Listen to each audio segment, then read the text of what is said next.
So the last thing that I want to do in these videos on joins is bring in that last data set. So we're playing with our data here and our series. We haven't pulled in the areas. Okay? And this is it's still not a hard join, but it's worth looking at.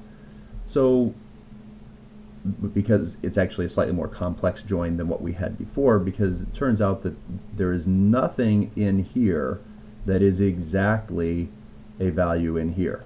Actually, I guess we do have the area codes for the series, but I believe that in my data analysis right now, have I thrown away the full series? Yeah, I just pulled out their names. If I had made this S instead of S title, we could consider pulling those out and doing this. But I'm going to do things in a different way here. Okay, so what we need to do is we have our areas data, and I would like to just join that in so that I can see not only what the data series was, but what area they say this comes from that matches up. Now, in order to do that, I kind of need to join together on the area codes here. And what I'm given at this point is the series information like this. Fortunately, it turns out the area codes are a substring. They include everything except for the first 3 letters and the last 2. Okay, so we should be able to just pull off that substring from the values that we have in our joined max decades, and then join that with the areas. One thing I'd like to do in this as well is, this is kind of over here, instead of making this a 2-tuple with a nested tuple inside of it, I'm going to make this a 3-tuple. That can be done with a map values, and then I'll go ahead and join. First, I'll have to do a full map to get a different set of keys out, and then I'll do a join.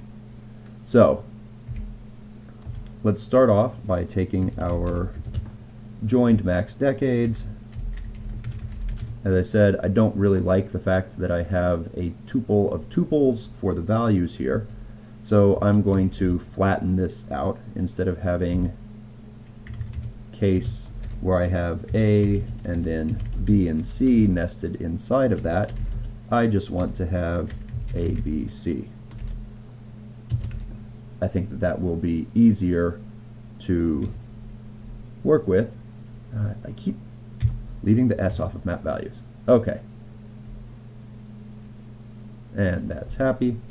And then what do I want to do with these values once I have them? Well, I need to rekey this so that it has the areas. And that is, once again, a different transformation here, where I'm going to have to shuffle things around.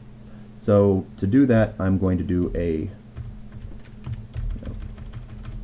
full map where, let's go ahead and do this again with a case. I have my series ID, comma, my 3-tuple, which I'm not actually going to do any modifications to in this situation. Instead, all I'm going to do is take that ID and strip off the first 3 characters and the last 2. I could do this with a substring.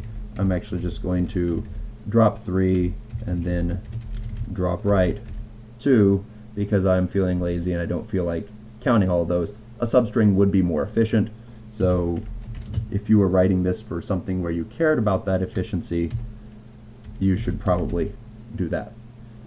So this gives me the same data set, but grouped, instead of by series IDs, by area IDs. So val data by area, and we can see we have an RDD of string to string int double. So the first string is the area ID, and then it is the title of the series, the decade and the value that we had.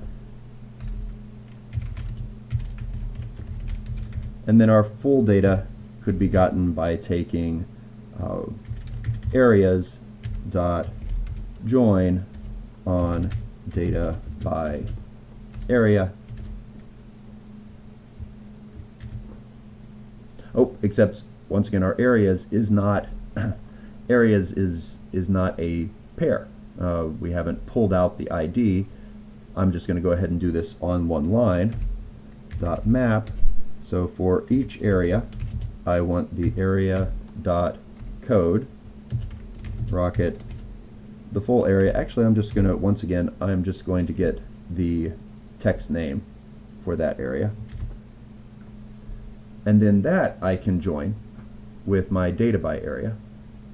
And I get the string, which will be the area code, and then here. And then this will be the area's name, the series name, and decade and value again. And fully joined, take 10 for each print line. We'll run it just so that we can see what the output looks like and make sure that we're happy with it. And make sure that I got the codes correctly. Because this join that I'm using here is what's called an inner join. And so if there are keys that appear in one data set and not the other, it doesn't keep those. So if I somehow messed up my area codes, most likely this would, probably be an empty collection here at the end. Okay, so there we have the name of an area, which is probably some substring on the series.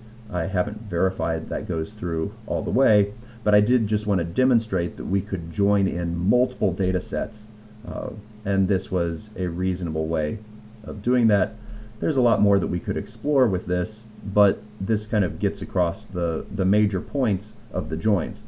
If you find something interesting in this, you should take the time to kind of explore this data on your own and practice using these methods to actually answer questions that you're interested in.